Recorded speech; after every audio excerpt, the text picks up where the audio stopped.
Tito López indudablemente ha hecho una fortuna en los últimos 10 años con el beneficio que ha recibido del Estado provincial. Tenía más de 3.000 hectáreas que le habían otorgado desde el Instituto de Colonización a él, pero claro, él buscó la forma de conseguir plata sin tener que trabajar. De hecho, ayer les contábamos que en AFIP no registra actividad laboral, tampoco está inscrito como una persona que tributa impuestos, y a la par sus hijos sí son representantes de fundaciones que han facturado y mucho. Pero le vamos a contar cuál es la modalidad que eligió Tito López o la maniobra que eligió para poder hacer plata con esos campos que él no los trabajaba, pero que los trabajaba sí otra gente. Leasing es la maniobra que utilizó Tito López. Recordemos que le entregaron más de 3.000 hectáreas en los últimos 15 años. Las tierras fiscales que entrega el Instituto de Colonización no se las pueden vender por 10 años.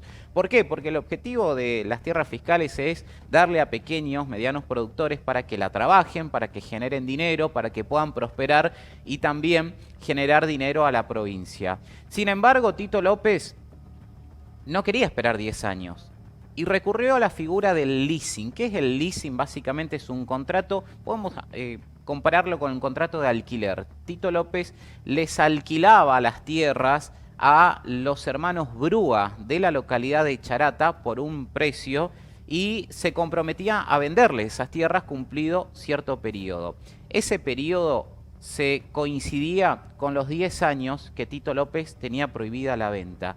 El contrato de leasing que firmaba Tito López con los hermanos Brúa de Charata, que son los que explotaban las tierras de Tito López o explotan las tierras de Tito López, tiene una fecha de finalización coincidente con los 10 años, cuando se cumplen los 10 años en los que Tito López está inhabilitado de vender. El objetivo de Tito López no era trabajar las tierras, el objetivo de Tito López era generar un negocio inmobiliario. Y esto se detectó, y vamos a la siguiente placa, en el registro de la propiedad inmueble, que cuando la escribana, una escribana de Charata, que ya les voy a contar quién es, fue a inscribir los contratos de leasing al registro de la propiedad inmueble, el registro ve 11 contratos de leasing de Tito López con los hermanos Brúa, por tierras fiscales que él no podía venderles, pero había una intención de venta a futuro, y por eso el registro de la propiedad dice: espere, señora escribana, vamos a llamar a consulta al Instituto de Colonización porque había sospechas de alguna maniobra rara. El 11 de octubre del 2023, la escribana María Luisa Artieda de Charata pide inscribir los contratos de leasing en el registro de la propiedad inmueble de Sáenz Peña, que se allanó el registro en la jornada de ayer. 11 contratos iguales, llamaron la atención, y el registro de la propiedad es lo que, al detectar dos cláusulas principalmente. La primera, que Tito López no podía negarse a vender las tierras una vez que el contrato de leasing finalizaba. Y la segunda cláusula que llamó la atención al registro de la propiedad es que el contrato de leasing vencía el mismo día en el que se cumplían los 10 años que Tito López tenía prohibida la venta de sus tierras. Claramente Tito López era una especie de empresario inmobiliario que hacía plata con las tierras fiscales que le otorgó el Instituto de Colonización. Muy por fuera de la ley, muy por fuera del objetivo que tienen las tierras fiscales cuando se les otorga a los pequeños y medianos productores. Estamos hablando de campos de muchas hectáreas, muchísimas hectáreas, que cualquier mediano o pequeño productor le es casi imposible conseguir 10, 15 hectáreas. Bueno, a Tito López le otorgaron más de 3.000 hectáreas. ¿Qué es lo que dijo el Instituto de Colonización en un dictamen que se emitió el 23 de octubre del 2023? Dictamen que lleva la firma de la doctora Reyes, que advierte esta situación y dice que la maniobra que pretendía hacer Tito López violenta la finalidad para la cual fueron otorgados los predios y evidencia la existencia de negocios inmobiliarios sobre tierra que fueran públicas concedida a precios promocionales. Dice puntualmente, y les amplío, que este predio rural No se trató de una mera transferencia de bienes públicos en favor de particulares y en su uso exclusivo. Dice el dictamen que las operaciones comerciales celebradas por López y Brúa evidencian la existencia de negocios inmobiliarios. Los señores Walter, Diego Brúa se han hecho de un total de 2.900 hectáreas, iniciando la explotación de los predios de manera irregular. El objetivo de las tierras fiscales es para fomentar la evolución productiva, dice la ley, ¿no? Aumentar el patrimonio de pequeños y medianos productores, ayudarlos de alguna forma a que trabajen la tierra, generen dinero y puedan prosperar. Y bueno, vaya si prosperó Tito López, ¿no? Pero al margen de la ley. El 23 de octubre se conoce este dictamen del Instituto de Colonización que le recomienda al registro de la propiedad inmueble que no inscriba esto que pretendía hacer Tito López porque claramente había algo irregular. Del 23 de octubre del 2023, esto quedó completamente dormido. Nada, no se movió absolutamente nada hasta recién, y vamos a la siguiente placa, febrero del año 2024. ¿Qué pasó en el medio?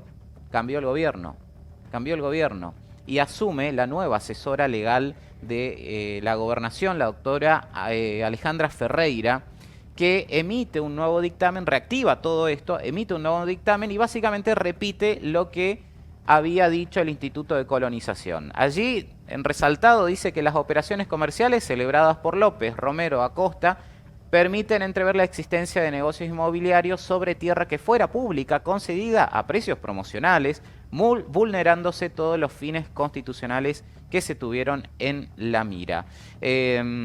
Apunta, bueno, ahí a Walter y Diego Brúa, cuyas oficinas también fueron allanadas ayer en la localidad de Charata. Del 23 de octubre del año pasado, recién hubo movimiento en este tema. El 14 de febrero del 2024, confirma de la doctora Ferreira, asesora general de la gobernación, que además le dice a la Fiscalía de Estado, le dice al fiscal de Estado que tome intervención acá y que frene esto y recupere las tierras fiscales.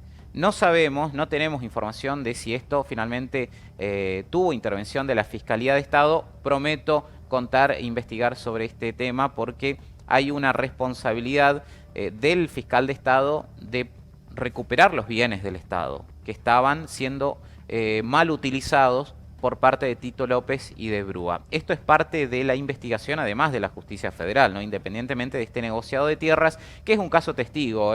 Me decía gente de tierras fiscales que estas maniobras son muy comunes, muy usuales con respecto a las tierras que otorga el Instituto de Colonización.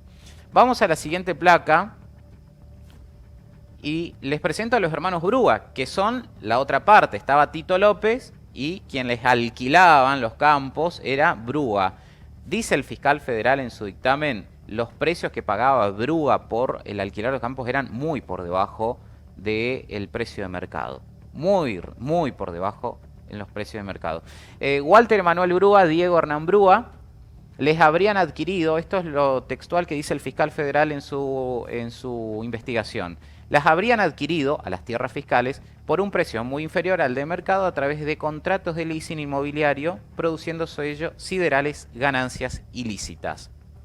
Este dato es lo que lleva a generar sospechas también sobre la familia Brúa. En Charata, esta noticia ha generado mucho impacto en Charata, en el sudoeste. Esta noche Marcelo Rubiolo va a ampliar respecto a este tema y a los negociados que hay en la zona del sudoeste chaqueño. Villa Ángela, Charata, Coronel Dugrati también. Vamos a la siguiente placa, que es otra parte importante, la escribana, claro, porque había que certificar esto, alguien tenía que hacer la gestión. De hecho, la escribana presentó un recurso ante el registro de la propiedad para que revean ese impedimento de inscribir los leasing. Estaba indignadísima la escribana. Ella defendía lo indefendible. La doctora María Luisa Artieda es quien validó los contratos de leasing y los inscribió en el registro de la propiedad inmueble. Hay algunas sospechas sobre la escribana. No puedo adelantar mucho más, pero seguramente habrá novedades en las próximas horas. Tito López, su familia, sus hijos, su esposa no estaban inscritos en AFIP, no facturaban, no tenían empleados. ¿Cómo va a administrar un campo Tito López con semejante cantidad de cabezas de ganado si no registra ningún empleado? Bueno, lo hacían y facturaban a través de las fundaciones. Claro, ahí aparecen 3 fundaciones presididas por Tito López, por los hijos de Tito López, 3 fundaciones que generaron facturaciones multimillonarias en las gestiones anteriores de gobierno, a donde facturaban principalmente al gobierno de la provincia. Y vamos a compartir y vamos a comenzar a detallar rápidamente, para no aburrir, los montos que facturaban estas fundaciones, montos realmente impresionantes. De hecho, algunas fundaciones solo le facturaban al Estado. Y si no, fíjense, estamos hablando de la Fundación Dueños de la Raza, que en el año 2020 ha facturado al Ministerio de Gobierno y Trabajo 509.000 pesos. En el 2021 ha emitido facturas al Ministerio de Gobierno y Trabajo también por 59.913 y ha emitido facturas de un peso, en el 2021 también esta fundación, como para simular seguramente. En 2022 facturó 300.000 pesos a personas físicas y 2.600.000 pesos al IAFEP. El IAFEP, organismo que fue intervenido y que fue finalmente desintegrado porque era un nido de corrupción. En el 2023 también facturó al IAFEP 71 millones de pesos. Esta es la Fundación Dueños de la Raza que preside uno de los hijos de Tito López. Pasamos a la otra fundación, la Fundación Buen Vivir y Trabajo. Del año 2017 al año 2019 ha facturado al Ministerio de Infraestructura y Servicios 1.086.000 pesos. En el 2020 más de 2.100.000 pesos, también a ministerios de gobierno. Y en el año 2021 1.700.000 pesos, o más de 1.700.000 pesos. Año 2022 también, 2022 al IAFEP. Ahí ven los montos, 12 millones. 2023, 29 millones al IAFEP. Todo plata del Estado, plata de la caja de la provincia. Y pasamos a la última fundación, Construyendo País, del tercer hijo de Tito López, presidido por él, que comenzó a operar en mayo del 2022. ¿Saben con qué debutó su facturero esta fundación? Sí, con el IAFEP, claro.